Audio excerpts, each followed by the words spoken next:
Guardiã da Justiça. A Guardiã da Justiça. Estamos na Guardiã da Notícia, música e informação na palma da sua mão. No programa Guardiã da Justiça, hoje a gente recebe o Dr. Mário Sérgio de Oliveira, advogado criminalista, para falar um pouco do direito penal como um todo, de forma geral, para que a população possa entender que o direito penal faz parte do nosso cotidiano e que muitas vezes a gente acaba cometendo até crimes sem saber. Então hoje o Dr. Mário Sérgio dá essa aula para a gente aqui na Guardiã da Justiça, o beabá do direito e o dia a dia da justiça. De segunda a sexta-feira, em áudio e vídeo, a Guardiã da Justiça. Muito boa tarde, estamos aqui na Guardiã da Notícia, música e informação na palma da sua mão. Você está na Guardiã da Justiça, o beabá do direito e o dia a dia da justiça. Hoje estamos recebendo aqui com muito prazer, muita honra, esse advogado criminalista brilhante, Mário Sérgio de Oliveira. Tudo bem, doutor Mário? Boa tarde a todos os ouvintes. É um prazer estar aqui, a honra é toda minha, Ricardo, estar aqui junto com você para poder bater esse bate-papo sobre o direito. A gente vai vai fazer um bate-papo mesmo para todos os ouvintes poderem ter acesso ao que é o direito penal, e eu confidencio que fui seu estagiário, então eu já aprendi muito contigo e continuo aprendendo até hoje. Eu agradeço a sua presença e tenho certeza que os ouvintes ficarão muito satisfeitos em saber um pouquinho mais sobre o direito penal, sobre o direito criminal, e te agradeço aí mais uma vez você estar aqui conosco. Doutor Mário, para a gente começar, qual que é a diferença? Por que a gente fala direito penal, a gente fala direito criminal? Eles são conceitos iguais ou tem diferença? Não, na verdade não existe diferença nenhuma entre direito penal e direito criminal. O que acontece é que alguns doutrinadores, alguns estudiosos do direito entendem que quando se fala direito penal, está se tratando da pena em si, somente pena. E quando fala direito criminal, você trata do crime. Porque quando você tem um código penal, traz uma conduta considerada como crime, ele tem a ação da pessoa e tem a pena. Então quando você fala de pena, eles entendem que é direito penal. Quando você fala da conduta que é considerada como crime, é o direito criminal. Mas na verdade, não tem diferença nenhuma. E quando o senhor fala de pena, a gente está falando que é a punição, né? É o que o indivíduo que comete um crime, ele recebe como punição, é isso? Sim, todo crime, toda conduta considerada como crime tem uma pena. É a punição que a pessoa irá sofrer, para evitar até aquela sensação que nós tínhamos antigamente de vingança privada, em que cada um reagia de acordo com os seus interesses, não tinha uma pena definida. Então, quando a gente fala a lei de Talião, ela veio exatamente para isso. O que é a lei de Talião? Ele começa popularmente conhecida como olho por olho, dente por dente. Não significa que a vingança, e sim que se você me ferir um olho, eu posso te ferir um olho. Se você me ferir um dente, eu posso te ferir um dente. E o Código Penal, para cada conduta, para que você não tenha uma pena desproporcional maior do que a merecida, ele estabelece uma pena que chama pena combinada, que tem um mínimo e um máximo para cada uma daquelas condutas definidas como crime no Código Penal, que estão na parte especial do Código Penal. E uma pergunta, todo mundo, nós aqui, cidadãos comuns, com cargos públicos ou cargos privados, a gente tem a possibilidade de cometer um crime? A gente pode cometer um crime? Olha, eu diria que nós temos em mente uma coisa, que ninguém tomou uma vacina para não cometer um crime. Por isso que nós não devemos, às vezes, julgar as pessoas. Por exemplo, entre matar ou morrer, eu vou matar. Esse matar para não morrer é um crime. Eu estou cometendo um crime que está previsto no artigo 121. Então, você não pode... Eu estou dirigindo o meu veículo, me distraio por qualquer motivo e atropelo uma pessoa, eu cometi um crime, que chama um crime culposo, que eu não tinha a intenção, mas cometi um crime. Então ninguém tomou uma vacina para dizer que não vai cometer um crime. Aqui na Guardiã da Justiça, doutor Mário, a gente fala um pouco sobre o dia a dia da justiça, mas muito mais do beabá do direito. Ou seja, o cidadão comum muitas vezes ele está distante ou se entende distante do direito. E aí, se o senhor pudesse pensar um pouquinho aqui, quais crimes que a gente pode cometer que às vezes a gente nem sabe que está cometendo? O senhor tem algum exemplo? Tem, por exemplo, você sonegar, ou infelizmente, muitas pessoas sonegam alguns impostos, pensando que de alguma forma ele está se favorecendo para não contribuir com o Estado, e que não tem nenhum prejuízo para o Estado, porque o que ele iria contribuir é um valor insignificante, mas tem um prejuízo para o Estado e é um crime de sonegação fiscal. Quando você dirige e acabou de beber um copo de cerveja, você está cometendo um crime não de dirigir embriagado, mas de dirigir sob efeito de álcool. Você vai responder por um crime previsto no Código Penal, dependendo da quantidade ingerida, que está no artigo 306 do Código de Trânsito Brasileiro. O Código de Trânsito Brasileiro pune. Então tem algumas...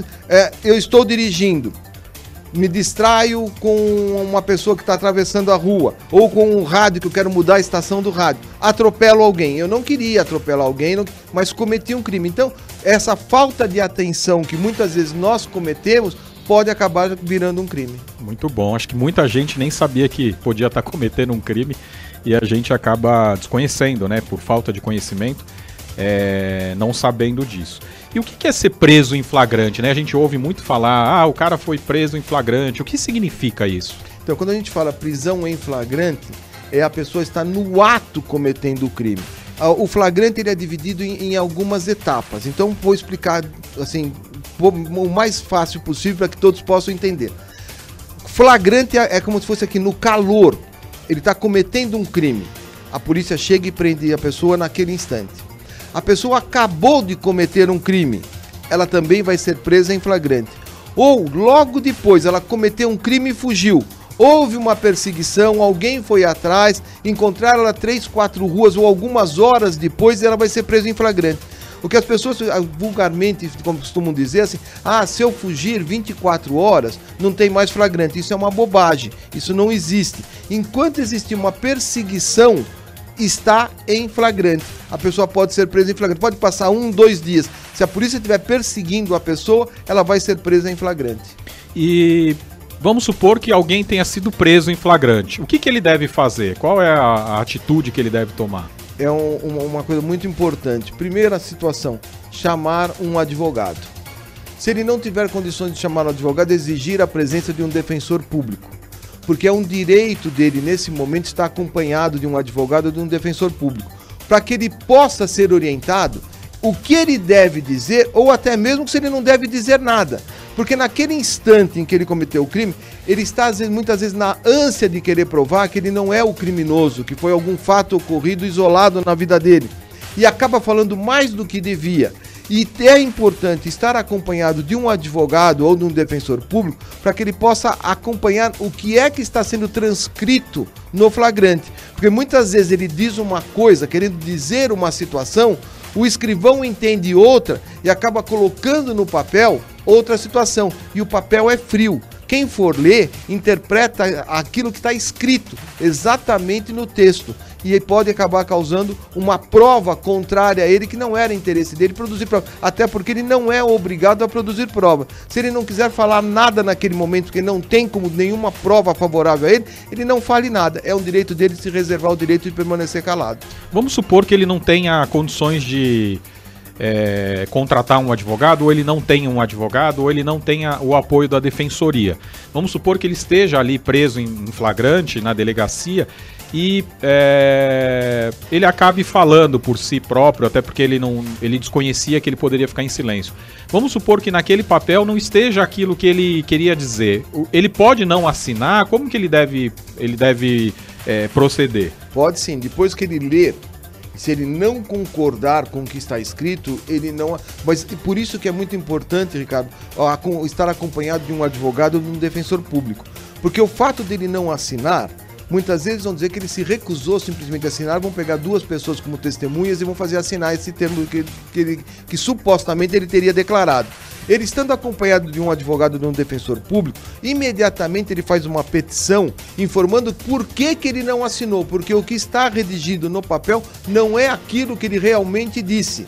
Então, e com isso, você já começa a descredibilizar aquela prova futura contra ele numa ação penal. Aquele depoimento não tem validade, porque você desde o primeiro momento disse que não iria assinar porque não está redigido o que você disse. Se você estiver sozinho e falar isso para um delegado ou para um escrivão, eles não vão dar bola para vocês e não vão colocar no termo, quando na verdade deveria colocar. Quero que coloque então no meu termo que o que está redigido, o que foi transcrito, não é o que eu disse na verdade. E aí eu assino, caso contrário eu não vou assinar. Mas é importante ele não assinar e depois um advogado, que ele vai ter direito a um advogado, justifique o motivo dele não ter assinado. Vamos dizer que o cidadão esteja ali, ele não cometeu nenhum crime, ou seja, ele não pode ou não seria preso em flagrante, mas ele é levado pela polícia, seja a polícia civil, militar, e ele é conduzido à delegacia. Qual é o procedimento que esse cidadão que está sendo conduzido ele deve tomar? Nesse momento, quando ele chegar na delegacia, ele também tem que ter o direito de estar acompanhado de um advogado, ele entrar em contato com o advogado, porque se não existe levar um cidadão para a delegacia para averiguação. Eu vou averiguar. Não existe isso. Se o policial levar para a delegacia para averiguação, ele está cometendo um crime de abuso de autoridade. Então é muito importante estar acompanhado de um advogado ou de um defensor público ou futuramente procurar um advogado para acionar esses policiais para que eles possam ser punidos administrativamente e também criminalmente por um abuso de autoridade. Isso é muito importante para todas as pessoas que estão nos ouvindo. Não existe prisão para averiguação. Ninguém pode ser levado para uma delegacia de polícia para fazer uma averiguação sobre os documentos dele. Não existe. A Constituição Federal não permite esse tipo de prisão no Brasil. Muito bom. Estamos aqui na Guardiã da Justiça, falando com o Dr. Mário Sérgio Oliveira, advogado criminalista. Dr. Mário, eu queria saber se o senhor pudesse dar uma dica, poder dar um conselho para quem for abordado na rua. É óbvio que a gente está em tempos em que nem sempre o que é normal, o que é de praxe, que a polícia proceda numa abordagem, mas falando numa abordagem comum, numa abordagem séria e correta. O que o cidadão tem que fazer ou manifestar àquele policial quando ele for abordado? Bom, isso também uma questão bem importante, porque todos nós estamos sujeitos a ser abordados a qualquer momento na rua. Primeiro, um conselho, isso é um conselho que eu estou dando. Se o policial, principalmente o policial militar, mandar você parar para uma abordagem, não resista. Pare. Ele vai mandar você, se você estiver com uma mochila, está numa motocicleta, por exemplo, eles pedem para abrir a mochila, é um direito seu pedir para que alguém acompanhe, não deixar ele colocar a mochila. Você vira, joga o que tiver dentro no chão, mas ninguém coloca a mão dentro da mochila. Para evitar que amanhã ou depois, até mesmo o policial deve fazer isso para se preservar, que amanhã ou depois, se ele encontrar algum ato ilícito dentro da mochila, por exemplo, droga, uma arma, ele não diga que aquilo foi colocado porque não estava carregando nada, foi o policial que colocou. Então, o próprio policial, para se precaver de uma futura sanção, deve chamar alguém para acompanhar a verificação do que está dentro da mochila, de uma mala, de uma pasta. E, inclusive, quando você for abordado e revistado. Se você tiver algum objeto que ele vai olhar, é importante alguém estar acompanhando para que você não seja amanhã ou depois imputado um fato que realmente não aconteceu. E o próprio policial se preservar, que a vítima não diga que foi o policial que forjou aquela situação para incriminar essa pessoa. A gente está também vivendo uma onda de fraudes, né? E a gente recebe um monte de e-mail, muitas vezes da Receita Federal ou de algum órgão público. Vamos supor que a gente receba por e-mail uma intimação policial. Como que a gente consegue ver se essa intimação não é uma fraude e que ela realmente é verdadeira? A gente pode fazer isso? A gente tem um canal de comunicação para fazer isso? Ou um advogado faria isso? Como que a gente procede? Primeiramente, você não deve responder ao e-mail que recebeu, porque muitas vezes a sua resposta vai fazer com que seja hackeado o seu e-mail, consiga obter todos os seus dados. Não existe intimação por e-mail. Não existe. Muitas vezes também são intimados por telefone. Não existe. A intimação ela tem que ser pessoal. O policial tem que ir até a casa, uma viatura, levar aquela intimação e entregar. Se é num prédio, entregar na portaria, se é numa residência, entregar para uma pessoa que vai assinar que está recebendo. E é muito importante, isso eu sempre aconselho, que você, ao receber uma intimação, que você nunca vá sozinho a uma delegacia. Procure um advogado. Se não tiver dinheiro para procurar um advogado, procure um defensor público, para que ele possa lhe acompanhar e primeiro saber o que está acontecendo. Porque muitas vezes as pessoas, eles mandam uma intimação para a pessoa que não é um inquérito policial, chama-se ordem de serviço. O que é essa ordem de serviço? eles estão averiguando um determinado fato, mas ainda não tem provas contra ninguém. E você, ao ser chamado, pode dizer alguma coisa que acabe criando uma prova que eles não tinham.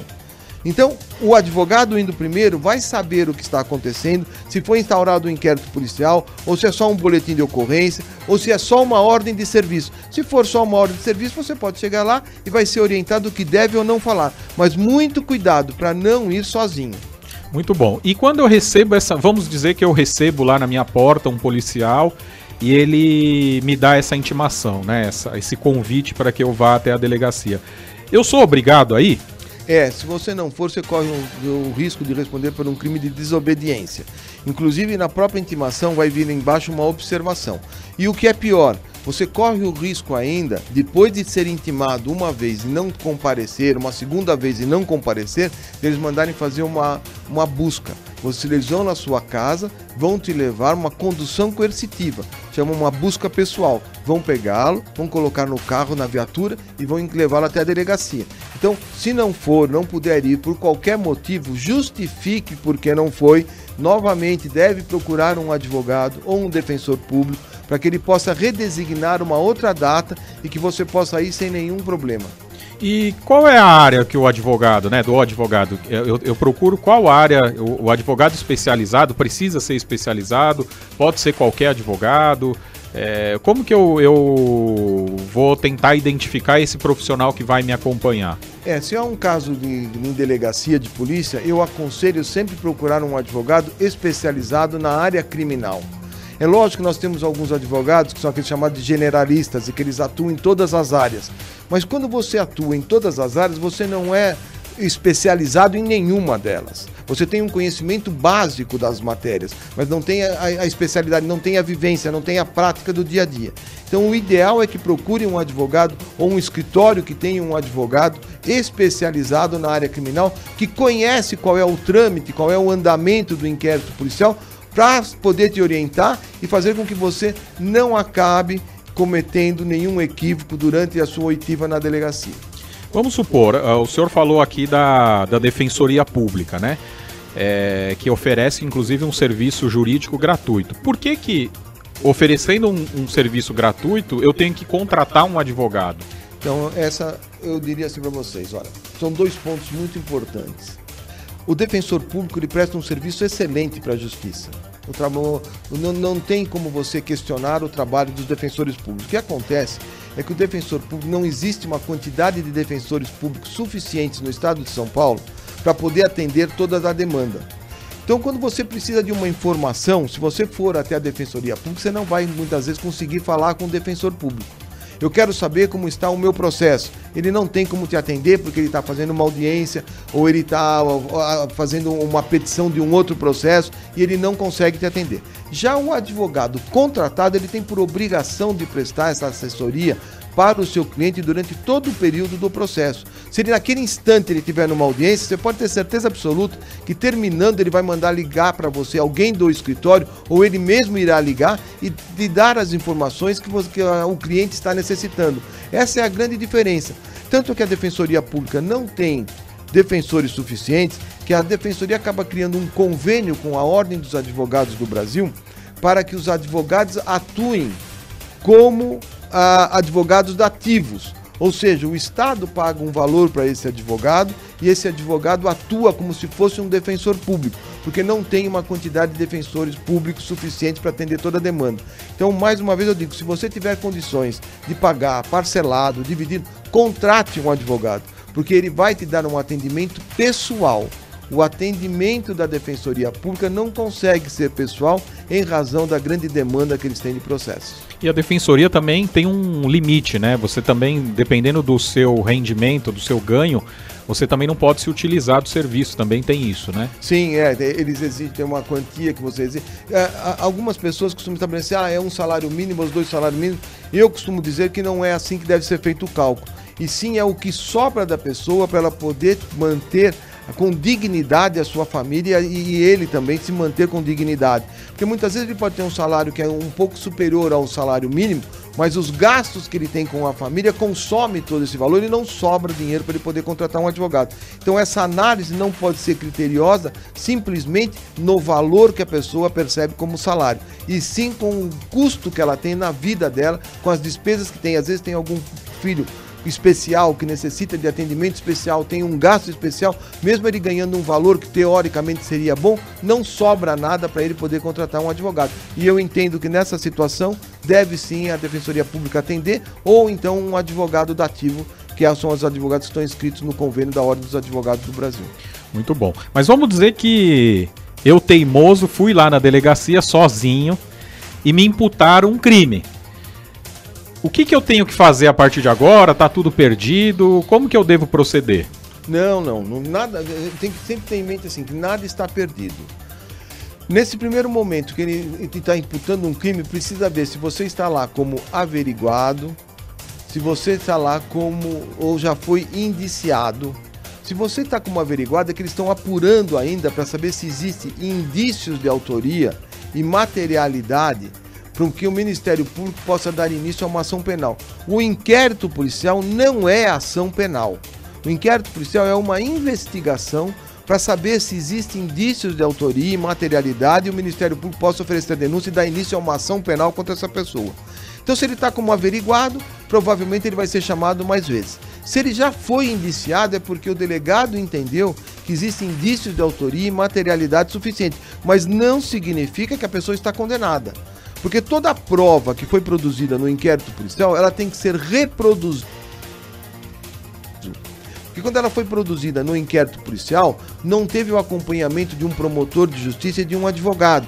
Isso, na linguagem jurídica, chama-se contraditório. Não teve contraditório. Se não, toda a prova produzida sem o contraditório não serve para condenar ninguém na esfera de ação penal quando já estiver no Poder Judiciário. Então, essas provas deverão ser reproduzidas. E nesse momento você vai estar acompanhado de um advogado, vai poder conversar com o advogado e orientar até mesmo o advogado. É muito importante que o cliente oriente falando, isso é verdade, isso não é verdade, isso só pode fazer uma pergunta, pode produzir provas, que eu vou demonstrar que esse fato não ocorreu dessa forma. Então, na fase judicial é que realmente tem a importância e onde vai se decidir se você é culpado ou inocente. Por que dizem que, né, no inquérito policial, a polícia nunca reúne provas para absolver, é sempre para tentar condenar ou tentar imputar alguém um crime? Por que existe essa lógica, ou essa lógica ela não é uma lógica de procedimento, é só uma cultura, vamos dizer assim? É que todo crime tem que ter uma autoria e tem que ter a materialidade. Alguém tem que ser o autor e tem que existir o objeto ou a vítima, alguém que sofreu, e demonstrar qual foi o prejuízo sofrido. O que acontece é que, em regra, o inquérito policial está para apurar a autoria, não está para apurar a não autoria, não está para apurar que a pessoa é inocente. Mesmo aquelas pessoas, por exemplo, que agiram em legítima defesa. O que é legítima defesa? Você sofreu uma injusta agressão e reagir a essa injusta agressão. Mesmo assim, muitas vezes o delegado de polícia entende que quem vai decidir se você agiu em legítima defesa ou não é o Poder Judiciário. É o Ministério Público que vai decidir se deve oferecer a denúncia ou não. Então, por isso que esse ditado popular, que o inquérito policial tem por finalidade só apurar a autoria do crime e apurar que a pessoa cometeu efetivamente aquele ato delituoso. Porque ele tem que ter algum indício. Caso ele não tenha, ele teria que ter arquivado. E ele não tem, o delegado não tem poder para arquivar um inquérito policial. Depois que ele instala, só quem vai poder arquivar o inquérito policial é o Ministério Público. Então, esse momento, para ele até mesmo, muitas vezes, isso eu estou falando genericamente, muitas vezes para justificar o trabalho dele, de ter instaurado um inquérito policial, ter movimentado toda a máquina administrativa, ele quer mostrar que realmente existem indícios de autoria para que essa pessoa possa ou não provar se é culpado ou inocente na ação penal e não no inquérito policial. Muito bem, Guardiã da Notícia, música e informação na palma da sua mão. Aqui estamos na Guardiã da Justiça com o brilhante advogado criminalista Dr. Mário Sérgio de Oliveira, comentando aqui um pouquinho sobre o direito penal, falando um pouquinho para as pessoas como o direito penal ele se introduz no dia a dia das pessoas, né? Muitas vezes a gente acha que a justiça está muito distante da gente e, pelo contrário, ela faz parte do nosso dia a dia, e é importante que essas matérias que parecem fora do nosso alcance, elas possam estar presentes para que as pessoas possam identificar isso no cotidiano da vida, das suas vidas, né? Eu queria saber, doutor Mário Sérgio, o que a polícia pode fazer de buscas numa casa, ou ele necessita de um documento para que ele possa entrar, ou se a gente estivesse praticando um crime, ele também pode entrar. Eu queria que o senhor falasse um pouquinho dessa atividade policial nessa busca dentro de uma residência, dentro de uma residência, ou se tem diferença, por exemplo, uma residência, um local de trabalho, às vezes é um bar e é o local de trabalho daquela pessoa. Eu queria que o senhor falasse um pouquinho genericamente sobre essa atuação da polícia nesses ambientes. A polícia só pode entrar na residência de alguém em duas situações. Uma com autorização do morador ou no flagrante delito. Então, não precisa, nesse momento de flagrante delito em que o crime está acontecendo, dele ter uma ordem judicial para ingressar na casa. Nessas duas situações, ele pode entrar. Para a terceira situação, é obrigado, sim, a ter um mandado. Ele tem que ter uma ordem do juiz autorizando a entrada na casa para poder fazer uma averiguação, para poder fazer uma busca e apreensão. Porque muitas vezes a gente fala busca e apreensão e as pessoas pensam que busca e apreensão é só de objeto. Não, a busca e apreensão pode ser de pessoa. Para prender alguém, ele vai fazer uma busca e apreensão da pessoa. Vai lá e vai apreender. Ele tem uma ordem judicial. Sem ordem judicial. E essa ordem não serve de delegado de polícia. Tem que ser de um juiz de direito. Sem uma ordem do juiz. Então, quando chegar um policial na residência de alguém e falar, vou entrar para ver alguma coisa, me mostre a ordem judicial. Você tem que ter um mandado. Mandado é uma ordem. Eu quero ver essa ordem judicial que autoriza a sua entrada na minha casa. Se ele não tiver esse documento, ele não pode entrar, a não ser que esteja cometendo um crime naquele momento dentro da residência. Então, ele tem a obrigação de entrar e não precisa de ter uma ordem judicial. Ou o próprio proprietário autorize a entrada, fala, pode entrar. Isso também é, inclusive, no horário noturno. Depois das 18 horas, o policial, mesmo com um mandado, com uma ordem judicial, não pode entrar na residência da pessoa. Ah, mas eu vim aqui para prender fulano que está aí dentro. Ele não pode entrar para prender, ele só vai poder entrar às 6 horas da manhã. Das 18 horas às 6 horas da manhã é considerado horário noturno. Nesse horário noturno ele não pode entrar em hipótese nenhuma, a não ser que o proprietário diga, eu vou abrir a porta e você pode entrar e executar o seu trabalho. Caso contrário, ele comete um crime de abuso de autoridade. Ele não deu 18 horas e 1 minuto, a pessoa está dentro de casa, ele não pode mais entrar. E como que funciona essa questão do trabalho? É a mesma lógica para a residência? Se eles tiverem uma ordem judicial, eles chegaram num estabelecimento comercial, por exemplo, e tem uma ordem judicial para fazer busca e apreensão de determinados objetos, ele só pode fazer a apreensão dos objetos que estão definidos no mandado dele. Tem a ordem dizendo, pode apreender o computador, pode apreender a CPU, pode apreender o telefone celular. Tudo isso é permitido. E é muito importante isso para todas as pessoas que estão nos ouvindo. Se o policial, por acaso, parar você na rua e falar, libera o celular, atira, você não é obrigado a liberar a senha para ele em hipótese alguma. Ele não pode mexer no seu celular. Para ele mexer no seu celular, ele tinha que ter uma ordem judicial. Sem ordem judicial, ele não pode mexer. Então, a não ser, eu repito, que a pessoa fale, não, eu vou desbloquear para você, eu vou apertar, vou dar a minha senha. Caso contrário, ele não pode, ele é proibido. Se ele produzir uma prova com base num ato desse, essa prova não é válida, é uma prova ilegal e não pode ser considerada para condenar uma pessoa. Acaba acontecendo, né? No dia a dia, a polícia, com a autoridade que ela tem e pelo desconhecimento da população também, ele manda o menino, normalmente um menino, desbloquear ali o celular e ter acesso a algumas coisas. Então isso é proibido. É proibido. Ele pode apreender o celular, leva para uma delegacia, o delegado de polícia vai fazer uma requisição para um juiz de direito, o juiz de direito vai determinar que um perito desbloqueie o celular para apurar o que tem dentro.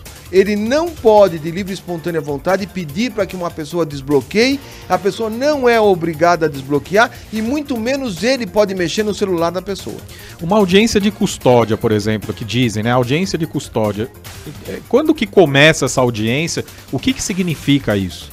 Então, audiência de custódia, nós estávamos falando da prisão em flagrante. Uma pessoa foi presa em flagrante. Hoje em dia, essa prisão em flagrante é em razão do crime que ela está cometendo. Só que a nossa Constituição Federal diz que ninguém pode ser considerado culpado sem uma sentença penal condenatória com trânsito em julgado. O que isso significa? Que tem que esquecer o crime que a pessoa cometeu e aquela prisão em razão do crime não é válida. Portanto, o flagrante dura somente 24 horas. Prendeu, não é que, olha, não confundam que para prender alguém que estiver sendo perseguido tem que ser em 24 horas. Não, depois que a pessoa está presa, em 24 horas ela é encaminhada para um juiz. Esse juiz vai analisar se esse flagrante preencheu todos os requisitos.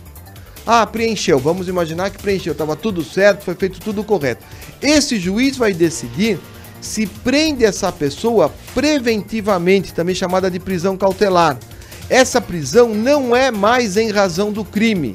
É uma prisão que está prevista no Código de Processo Penal, em que ele tem que preencher alguns requisitos obrigatórios para poder ser decretada. Então, quando ele converte essa prisão, ele vai fundamentar por que ele está decretando a prisão preventiva. Não é mais a prisão em razão do crime, e sim uma prisão que é autorizada pelo Código de Processo Penal. Ah, é uma pessoa que já cometeu vários crimes, então ela coloca em risco a ordem pública. É uma pessoa que provavelmente vai fugir, não tem residência fixa. Caso ele condenado, eu não tenho como aplicar a pena, então mantenho ele preso. É uma pessoa que está ameaçando as testemunhas, vai continuar presa para que as pessoas possam não atrapalhar o processo criminal. Então, nessas situações, é permitida a prisão. E tem algumas outras regras, o crime tem que ser com pena superior a 4 anos. Então, se preencher todas essas regras, o juiz pode converter a prisão que era em flagrante em prisão preventiva. Não, então, deixar bem claro, não está mais preso em razão do crime. Muitas vezes as pessoas falam, nossa, a pessoa cometeu um crime bárbaro, um crime de muita repercussão e está em liberdade.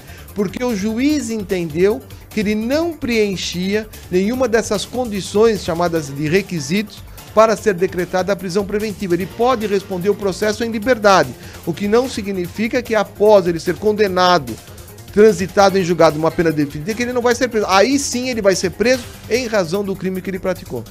Existe diferença entre prisão temporária e prisão preventiva?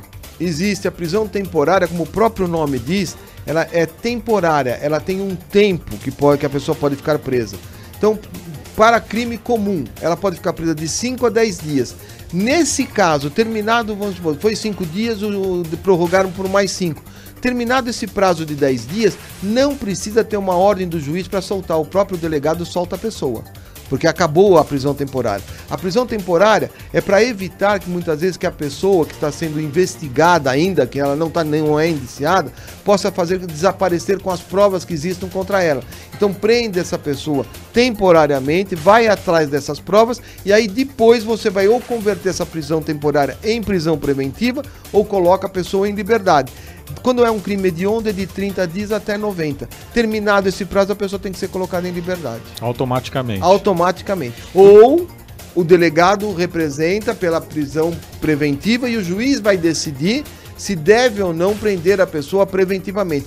O delegado, o Ministério Público são as pessoas que podem fazer essa representação para o juiz e o juiz decide se prende ou não essa pessoa preventivamente. Se ele entender que não é, veja, é bem importante isso quando a gente fala a pessoa está em liberdade e cometeu esse crime. Ela está em liberdade para responder o processo. Terminado o processo e condenada, ela vai ser presa e vai para a cadeia. Algumas pessoas até muitas vezes me perguntam, e a pessoa que tem nível universitário, depois de condenada, para onde vai? Quem tem nível universitário depois de condenado vai para o sistema carcerário normal. Enquanto o processo está em andamento, se ela estiver presa, é que ela tem direito a uma cela especial. Mas é só enquanto ele não é um condenado. Depois de condenado, ele vai para o sistema e cumprir a pena num presídio normal. Essa questão da cela especial é quem tem curso universitário. Curso universitário. É o único requisito. É o curso universitário. Tá, qualquer que seja. De qualquer que seja. Vamos supor, é óbvio que cada caso é um caso, mas a gente poderia dizer um tempo médio de duração de um processo criminal? Poderia, nós poderíamos dizer que, em regra, o processo deveria demorar 90 dias. Se em 90 dias ele não encerra, porque o próprio Código de Processo Penal estabelece que são 90 dias. Mas nem sempre isso acontece, porque vocês imaginem uma situação, um processo que tenha 7 réus, 5 réus, um crime que ele pode arrolar, cada réu pode arrolar 8 testemunhas, são 40 testemunhas. Para ele ouvir 40 testemunhas, isso vai demandar um tempo, um lapso que ele não vai conseguir cumprir nos 90 dias. Ele vai ter que justificar. Inclusive, essa foi uma mudança no Código de Processo Penal, que toda vez que ultrapassar 90 dias e a pessoa está presa, o juiz tem que fundamentar por que essa pessoa deve continuar presa. Então, qual é o motivo que ainda persiste para que essa pessoa possa continuar presa? Como eu disse para vocês, a pessoa ia ameaçar uma testemunha, mas a testemunha já foi ouvida, já disse tudo o que tinha que dizer. A partir desse momento, aquela questão objetiva, aquele requisito de prender a pessoa acabou.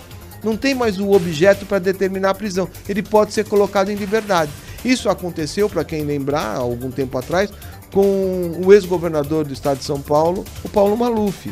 Ele e o filho estiveram presos em razão de terem ameaçado uma testemunha que era um contador. O contador foi ouvido, acabou o objeto da prisão. Eles foram colocados em liberdade, porque não tinha mais motivo para manter os presos. Porque os outros requisitos, eles não preenchiam, eles foram colocados em liberdade. Muito bom. E só voltando um pouquinho, que surgiu um outro assunto que eu achei interessante continuar, mas voltando, na audiência de custódia, eu preciso ou sou obrigado ou eu posso comparecer sem advogado? Não, é obrigado, porque nessa audiência de custódia tem o contraditório. O que é o contraditório? O Ministério Público vai se manifestar pela conversão da prisão em flagrante em prisão preventiva. E a defesa vai poder contradizer que não há necessidade da pessoa permanecer presa ou até mesmo substituir a prisão por uma medida cautelar. Dizer que ele deve comparecer em juízo mensalmente, que ele tem que prestar algum tipo de serviço. É o juiz que determina qual uma medida cautelar em substituição da prisão. Então, nesse momento, se ele não tiver um advogado, vai ter sim ou um advogado dativo ou um defensor público acompanhando a audiência. E, por exemplo, corre lá o processo criminal e eu apresento todas as provas, sou acompanhado de um advogado, mas eu sou condenado, mas eu me sinto ainda inocente. O que eu devo... eu vou ter que cumprir pena? Como que funciona? Não, no primeiro momento, quando sai uma sentença e você não concorda com a sentença, que chama o inconformismo, eu estou inconformado com a sentença, você tem o direito de recorrer. Você tem o direito de recorrer para que essa sentença, a competência daquele juiz que te condenou,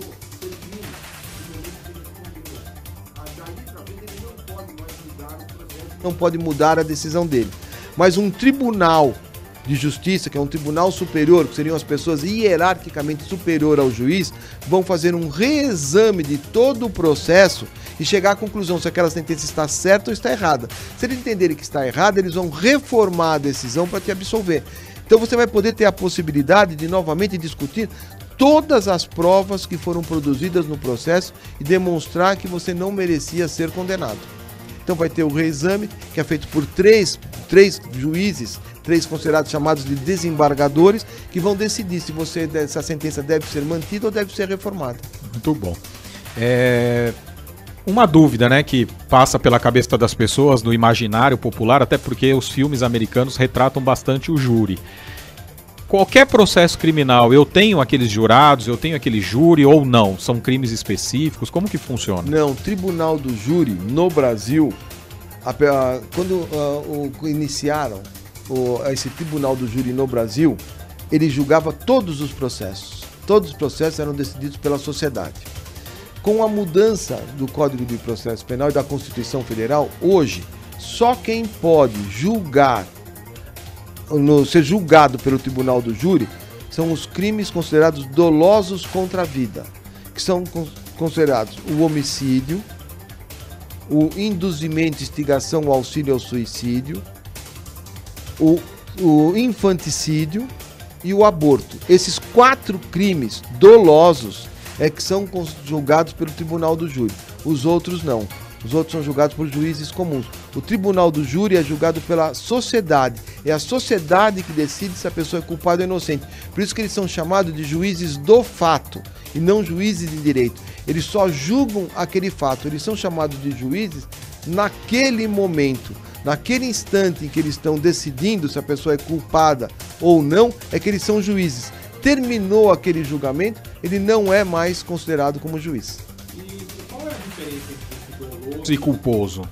Doloso é quando a pessoa tem a vontade de praticar o crime. Então é a ação consciente da pessoa para sentir o resultado. Eu quero matar alguém, eu quero matar alguém. Ele é doloso. Eu estou dirigindo o meu veículo, alguém mato. Eu não queria matar a pessoa. Foi culposo, eu fui negligente, imprudente ou imperito na minha ação. E aí a pena muda. No crime culposo eu já não sou julgado pelo tribunal do júri e vou ser julgado pelo juiz, que é o que prestou concurso, que a gente chama de juiz togado. Aquele juiz que prestou um concurso público é um juiz de direito e não juiz do fato. Guardiã da Notícia, estamos recebendo aqui o brilhante advogado criminalista Mário Sérgio de Oliveira.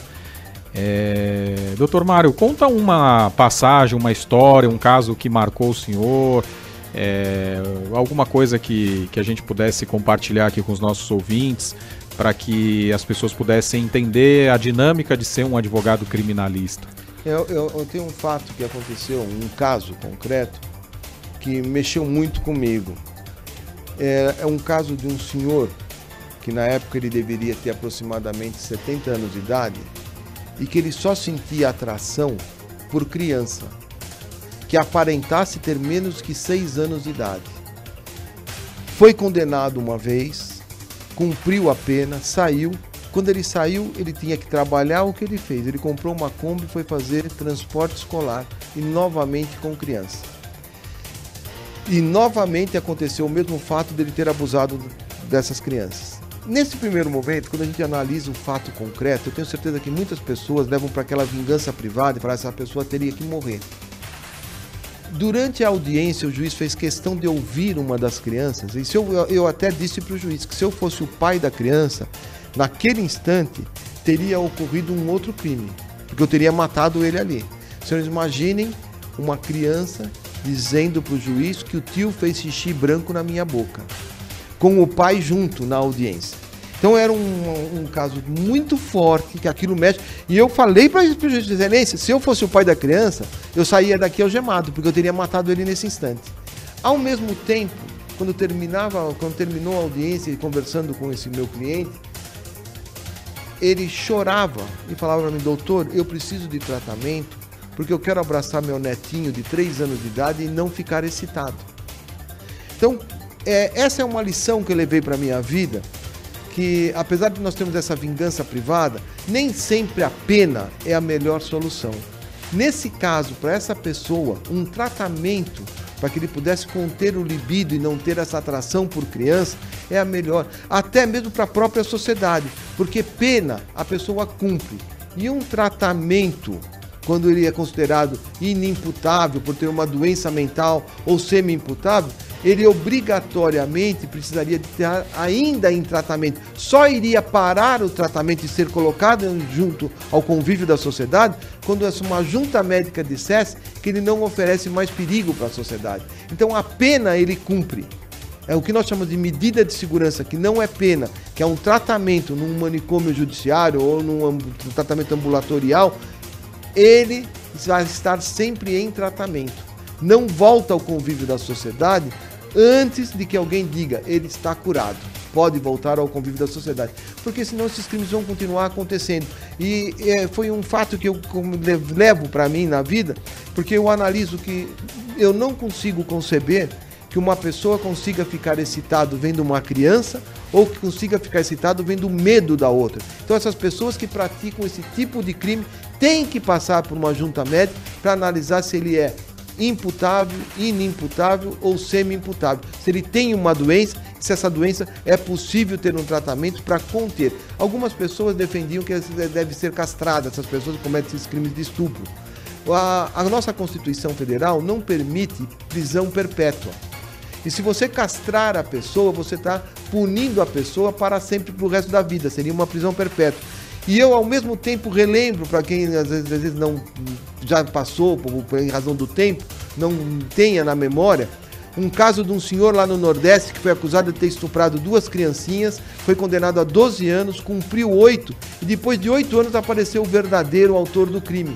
Imagine se ele tivesse sido castrado. Mesmo você mudando essa sentença, absolvendo essa pessoa, a pena que foi aplicada para ele seria para sempre. Ele não teria como reverter essa situação e reformar uma condenação. Então também a castração eu não sou a favor. O tratamento eu sou a favor e acho que deveria ser obrigatório um tratamento e uma junta médica para decidir sobre esses casos. Ainda mais na justiça brasileira, né, que embora obviamente a gente respeite e entenda que ela sempre tem a sua credibilidade, ela pode falhar como todos nós podemos e obviamente a gente estaria condenando alguém a uma pena perpétua sem uma certeza dessa condenação.